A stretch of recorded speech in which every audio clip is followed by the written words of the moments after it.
अब कबीर साहब कहते हैं, कबीर पिछले पाप से हरि चर्चा ना सुहावे, या ऊँघ है या उठ चले, ना और बात चलावे।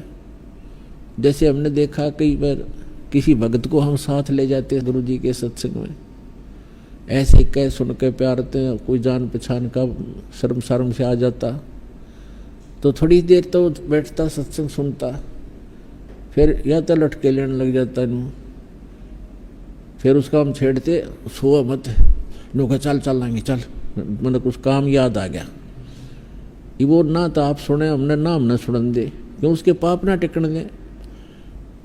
कबीर साहब कहते हैं, कबीर पिछले पाप से हरिचर्चा ना सुहावे, और कह ऊँगे और कह उठ चले, ना उरे बात चलावे। सत्संग हो रहा होता है, वो पहली बार जो हम लेकर के 1-2 बार ऐसा चांस हुआ, तो उसको सत्संग चल रहा है और बीच में कुछ और बात याद दिला देगा, वो काम था ना एक अपने वहाँ जाना था, उसको हम कहते डट जा, थोड़ी देर सत्संग सुनने फिर बातें करेंगे। फिर उन्होंने कहा मैं चलूँ तो आ जाइए, अब जा भाई, हम तो नहीं उठ सकते क्योंकि हम तो जिस उद्देश्य से आए वो काम करेंगे करेंगे। तो हमें पता था भगवान के उस थर्मामीटर से पता लग गया था कि इसके बुखार है अभी। तो कबीर साहब कहते हैं, कबीर पिछले पाप से हरिचर्चा ना सुहावे, और कह ऊँगे कह उठ चले, ना और बात चलावे। और फिर वही प्राणी देखे हमने, 1-2 बार ऐसे आए, फिर क्योंकि तो एक इंजेक्शन लग गया, सत्संग में आ गया, 10-20 मिनट भी बैठ गया प्राणी, तो भी नरम हो गया उसका पाप।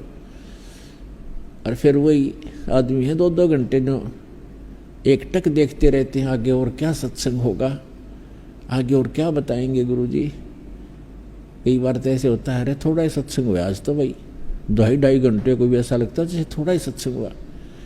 तो पाप आपके कट गए और रुचि भगवान में बढ़ गई। तो जैसे बीमार व्यक्ति पहले 1 रोटी मुश्किल से खा पाता है, औषधि सेवन करने लगता है, और फिर देखे जब बुखार उतर जाता है तो सूखी रोटी होगी नहीं होगी, ले आ फटाफट, सब्जी की आवश्यकता नहीं, सूखी खा जाएगा। और जब पहले वो सारे स्वस्थ भोजन बना रखा होता है 36 प्रकार की व्यंजन का, वो भी नहीं अच्छा लगता था।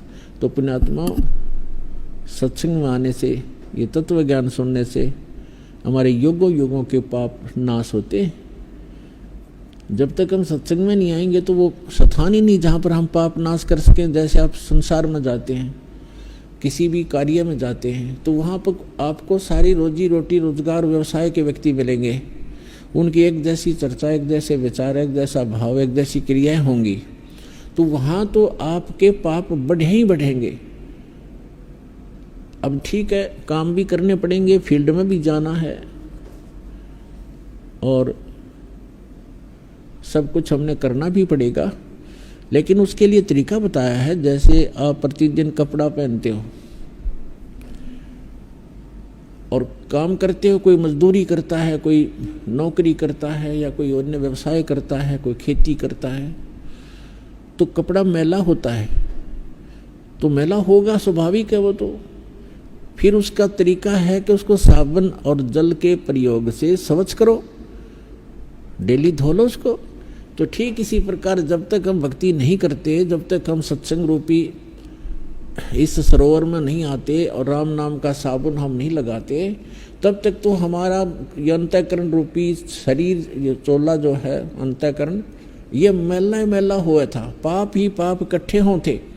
अब हम सत्संग भी सुनते हैं, स्मरण भी करते हैं, दान भी करते हैं, तो हमारा जो मैला तो होना ही है, स्वाभाविक है, लेकिन वो साफ भी डेली हो रहा है। इस प्रकार से हम उन करोड़ों पापों से बचे रहेंगे और वो संग्रहित ना होंगे।